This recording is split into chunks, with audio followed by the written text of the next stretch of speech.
For the longest time, I've been saying e-scooters should be light and nimble. So when Bogist sent me the C1 Pro, I was a bit wary. This thing is big, heavy, and looks like a tank. The weird thing?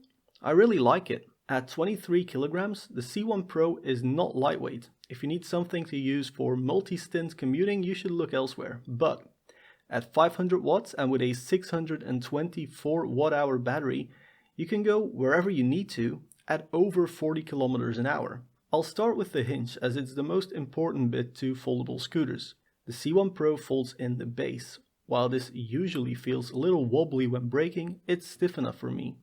Grabbing a handful of front brake, you'll feel some flex, but nothing worrying. The hinge is very light and easy to use, and it comes with a little safety latch on top. Both wheels are 10 inches in diameter and come with normal aired tires.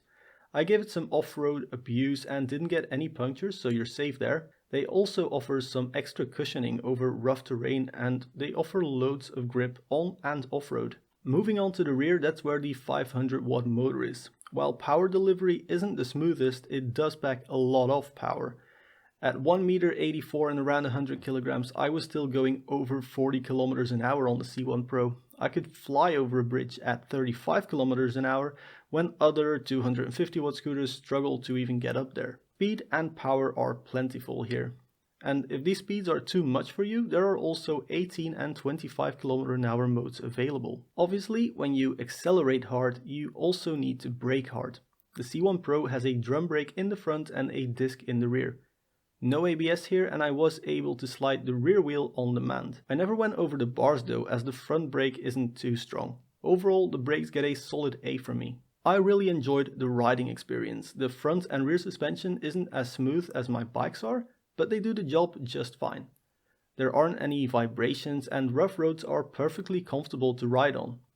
The front uses a linkage suspension which pushes the front wheel further forward when the fork compresses, and this will make the scooter even more stable and easy to ride as you go through a hole. A small negative to me here are the handlebars, because they're not much more than a metal stick. A bit wider, maybe some sweep to the bars, would go a long way to help with comfort. Luckily, they're the same diameter as bikes, so you can easily put different grips or even bars on. The throttle is a bit stiff, and I'd prefer a twist throttle on a scooter like this.